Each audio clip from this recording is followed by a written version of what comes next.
그렇게 하고 싶은 사람 마음 가운데 있습니다. 역사적으로 실제로 그런 일들이 많았죠. 특별히 오래전 고대 사회에서는 이것이 어떤 규칙이고 불문율 같은 겁니다. 어느 부족이 쳐들어와서 우리를 공격하면 내가 당하긴 당했지만 그 다음에 우리의 보복은 쫓아가서 그 부족을 아주 박살을 내는 겁니다. 그것이 고대의 룰입니다. 성경에도 그런 얘기가 나오죠. 야곱의 12아들이 있었는데 그 중에 딸이 있었죠. 딸 중에 디나라는 딸이 있는데 히위 족속의 그 추장 세겜이라는 사람한테 강간을 당하는 일이 발생합니다. 강간을 당하는 일이 발생을 했는데 그 다음 상황을 보면은 추장 세겜이라는 히위 족속의 추장이 너무 좋아해 갖고 야곱의 딸인 디나를 비록 그렇게 성폭행을 했지만 자기 아내로 받아들이겠다고 찾아와서 야곱에게 허락을 받고 다 이렇게 합니다. 그렇게 하는데 문제는 디나의 오라비들이 이걸 복수를 하죠. 그래서 그 히위 족속들을 다 속이죠. 할례를 다 받으면 결혼하겠다, 혼인을 맺겠다고 다 할례를 시켜놓고 그때 쳐들어가고 다 죽여버립니다. 히위 족속의 남자들을 다 죽여버립니다. 자기 누이를 강간한 죄로, 그거는 그 추장 하나가, 세겜이라는 추장 하나가 한 짓인데 찾아가고 히위 족속의 남자들을 다 죽이고 재산을 다 뺏고 여자들과 아이를 노예로 삼죠. 이런 일이 성경에 나타나죠. 무한보복이 통상 관례였던 이런 상황에서 눈에는 눈, 이에는 이, 이거는 굉장히 진보적인 게 아니라 혁명적인 규칙입니다. 무한보복의 일상이었던 고대에서 누를 상하게 했으면은 그에 대한 보복은 어느 정도 눈, 이를 만일에 상하게 했다고 하면 그에 대한 보복은 생명을 뺏는 게 아니고 이 정도로 한정하라는 거예요. 그게 눈에는 눈, 이에는 이입니다. 기원전 18세기에 그 바빌로니아, 우리 성경에 나오는 바빌로니아는 신흥 바빌로니아하고 그 옛날이잖아요. 18세기의 고대 바빌로니아라고 일컬어지는 그 바빌로니아의 함무라비라고 하는 왕은 이 원칙을 법전에다가 명시했어요. 이제는 무한보복 안 돼. 그럼 보복은 어느 정도로? 자유인인 경우에 누가 눈을 상하게 했으면 눈까지, 누가 이를 상하게 했으면 어느 정도? 어디까지? 이까지 한정 짓는 게 함무라비 법전에 나오는 이야기입니다. 우리 생각하면 좀 무식하죠. 눈 상하게 했다고 나도 가서 눈을 상하게 한다는 게 우리가 생각하면 무식하지만, 그러나 무한보복의 일상이었던 룰이, 무한보복이 한 부족이 쳐들어왔다 그러면 쫓아가고 다 말살을 시켜야 됐던 그런 상황에서는 이게 대단히 급진적이고 혁명적인 룰이었다, 그런 얘기입니다. 그 당시에 그게 성경에도 들어온 거예요. 그래서 구약 성경에서도 이 원칙은 율법으로 정해졌습니다. 여러 군데에 나옵니다. 눈에는 눈, 이에는 이, 다리는 다리, 팔이면 팔, 거기까지로 한정지라는 거예요. 타인의 잘못에 대한 보복은 어느 정도 그 정도에 한하는 것이 합당하다는 이 원칙은 무한보복의 일상이었던, 무한보복의 규칙이었던 고대 사회에서는 매우 혁명적인 것이었습니다. 그런데 마태복음에 오늘 본문에 오게 되면 예수님께서는 여기서 한 발 더 나갑니다. 그 얘기가 오늘 본문입니다. 마태복음 5장 38절 39절 5장 38절 39절입니다. 시작. 눈으로 이는 하다가 구원한 것을 너희는 들었다. 그러나 나는 너희에게 말한다. 악한 사람에게 맞서지 말아라. 누가 내 오른쪽 뺨을 쏘든 왼쪽 뺨을 돌려라. 예수님은 이제 보복이나 복수가 아니라 전혀 다른 얘기를 하는데 희생, 용서, 사랑의 원리를 이야기합니다. 누가 너에게 잘못했으면 그곳에 합당하게 대응하라는 그런 얘기가 아니라 용서와 사랑으로, 희생으로 대응하라고 하십니다. 이렇게 될 때, 이렇게 살 때 선한 결과를 이룰 수 있다는 게 예수님의 가르침입니다.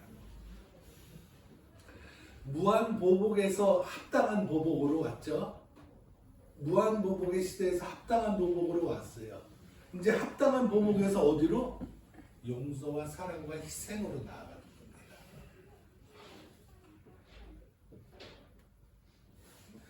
무한보복에서 합당한 보복으로, 합당한 보복이 성경에 써 있는데 예수님은 거기서 희생과 용서로 나아갔어요. 이렇게 변하는 게 여기서 여기로, 여기서 여기로 가는 게 율법과 계명을 폐하는 건가요? 완성하는 건가요? 무한보복에서 합당한 보복으로, 합당한 보복에서 사랑과 용서와 희생으로 나아가는 이 변화는 율법을 폐하는 거예요? 율법을 완성시키는 거예요? 그거는 여러분들 대답이고, 예수님 당시에는 그건 율법을, 계명을 흐트러뜨리는 거라고 봤어요. 그렇잖아요. 눈에는 눈, 이에는 이라고 되어 있는데 그렇게 지켜야지. 뭐라고? 오래를 가는 심리를 가라고? 이거는 율법을 폐하는 걸로 느꼈어요. 그 사람들은.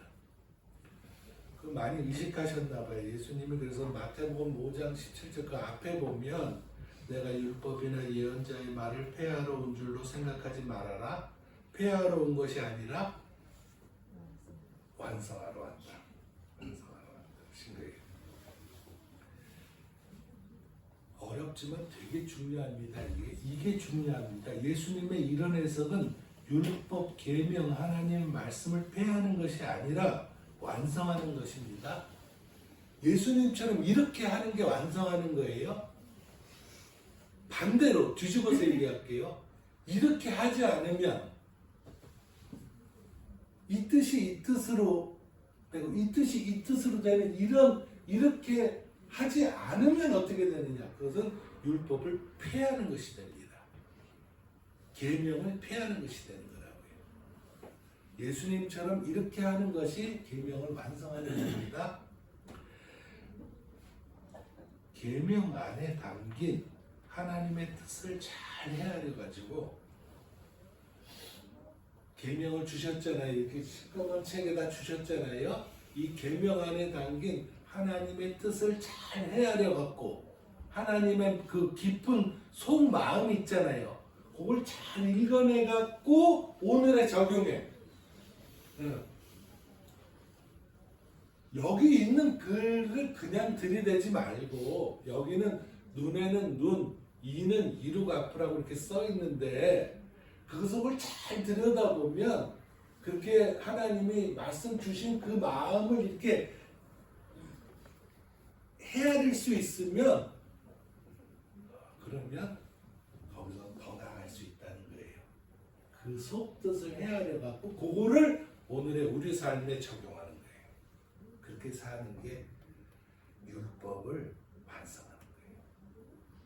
계명을 완성하는 거라고. 그래서 뭐라 그러세요? 그러나 나는 너희에게 말한다. 따라하세요. 그러나 나는 너희에게 말한다. 그러나 나는 너희에게 말한다. 그러나 나는 너희에게 말한다. 그러나 나는 너희에게 말한다. 이것 때문에 예수님이 십자가에 달리신 거예요. 이렇게 안 하고 가만히 계셨으면 됐거든요. 근데 모세가 준 율법을 얘기하면서 그러나 나는 너희에게 말한다. 이렇게 해라. 그래서 십자가에 달려 돌아가신 거예요. 그래서 예수님은 십자가에 달려 돌아가셨습니다만 그러나 바로 이것이 우리가 따라야 되는 예수님의 가르침입니다. 그러나 나는 너희에게 말한다. 그러나 나는 너희에게 말한다. 내 일을 상하게 했으니까 너 내 일을 상하게 그를 쫓아가서 일을 부러뜨려야 할까요? 내 차를 들이받았어? 그럼 내가 다시 그 차 뒤로 가갖고 너도 받아봐. 그 차를 들이받아야 될까요? 눈은 눈으로 이는 이로 갚으라고 하신 하나님의 마음이 그렇게 하라고 주신 말씀일까요? 성경에 그렇게 써 있잖아요. 그렇게 해야 될까요? 동서가 나한테 하는 짓이 꼭 그래. 근데 그만큼 꼭 갚아줘야지. 그렇게 살라고 출애굽기 22장에 말씀을 주셨을까요? 그걸 주신 하나님의 마음을 짐작할 수 있다면 동서는 나한테 그렇게 했지만 나는 왼뺨도 내준단 말이야.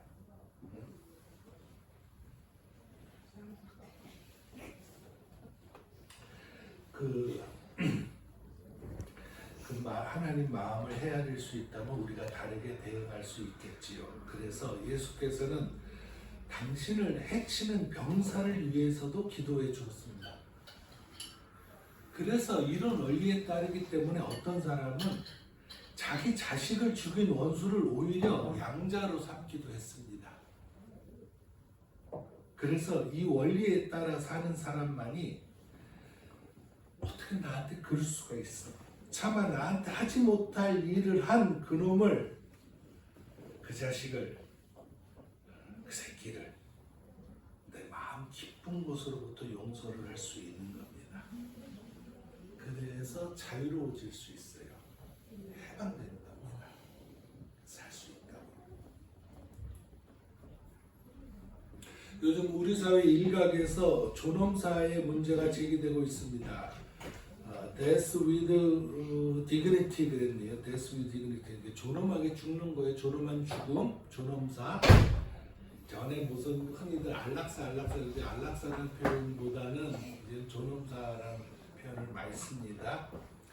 조력 자살이라고도 합니다. 도움을 받아서 자살하는 거예요.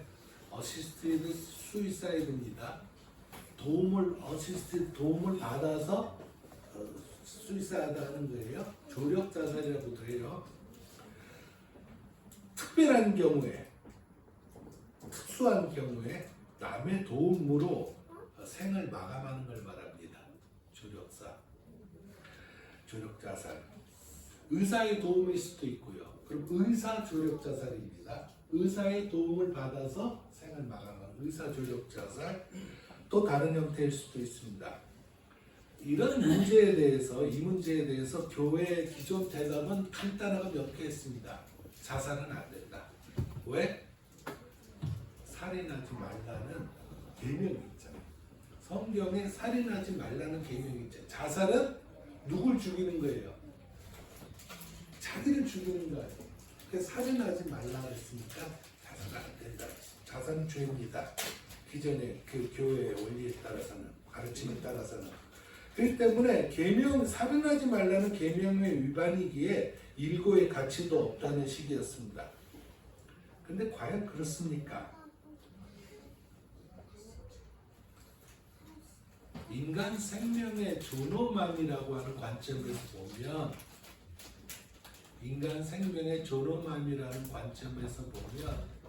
살인하지 말라는 계명과 존엄한 죽음을 이야기하는 존엄사가 같은 맥락 아닌가요?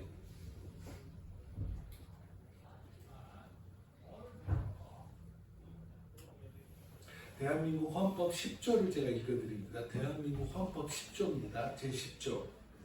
모든 국민은 인간으로서의 존엄한 가치를 가지며 행복을 추구할 권리를 가진다. 국가는 개인이 가지는 불가침의 기본적 인권을 확인하고 이를 보장할 의무를 진다. 흔히 그 행복 추구권이라고 일컬어지는 그 대한민국 헌법 10조입니다.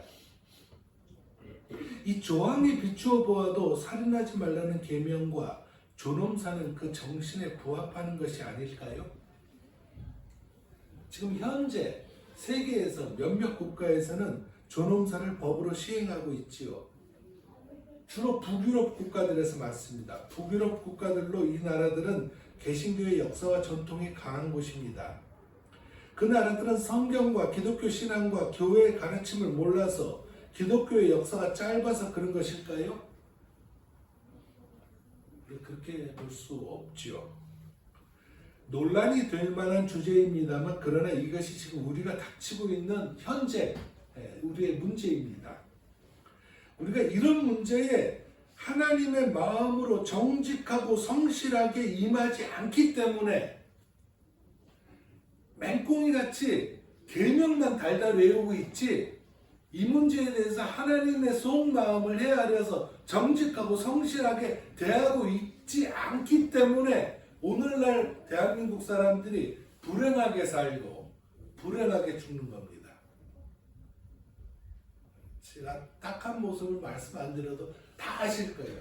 치증나답니다. 다 알고 있어요. 그런데 왜 교회가 정직한 신앙인들이 이것에 대해서 다가가지 않나요? 이 얘기가 논제가 아닙니다. 존엄사 문제가 논제가 아니고 제가 하나의 예를 들었는데 예로 들었습니다만 이것만이 아니죠. 우리가 하나님의 말씀으로 하나님의 마음을 헤아려서 다가가야 하는 일들이 사방에 깔려 있지요. 이 사회에.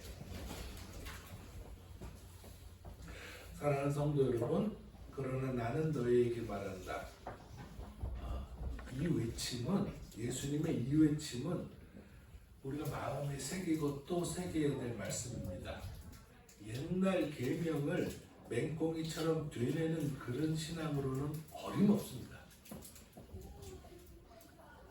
중학생 때, 고등학생 때 외웠던 그 성경의 그 구절을 그 맹꽁이처럼 외우면서 구구단처럼 오늘의 현실에 직접 대입해버리면 안 된다는 말씀이에요. 그래갖고 아무것도 못 풉니다. 교회에 아무도 안 오잖아요. 현대사회 사람들이. 어느 조사에 보니까 결혼 기피 대상 1순위, 2순위, 3순위 그런 거 따지는데 기독교인이 2위에 올랐대요. 2위. 세상 사람들이 보기에는 답답해 죽겠는 겁니다. 저거 말도 안 통하는 것에 대표적인 사람이 교회 다니는 사람들이 말이 안 통하니까. 왜? 앵무새처럼 외우고 있으니까 구구단을, 계명을. 하나님이 그런 맹꽁이 되라고 율법을 주신 건가요? 그런 맹꽁이 되지 말라고 예수님은 어떻게 했어요? 자기 목을 걸고 그러나 나는 너희에게 말한다 하신 거예요. 그에게서 죽었지만 골고다 갔지만 그렇게 맹꽁이처럼 왜 눈에는 눈으로 이에는 이로 그런 식으로 살아갖고는 하나님 마음도 모르고 아무것도 안 된다는 걸 알기 때문에 자기 목숨을 걸고 얘기하는 거예요. 그러나 나는 너에게 말한다. 우리 하늘색 교회 교우들은 피 끓는 심정으로 외치는 예수님의 이 말씀을 따르는 영민한 제자들이 되시기를 축원합니다.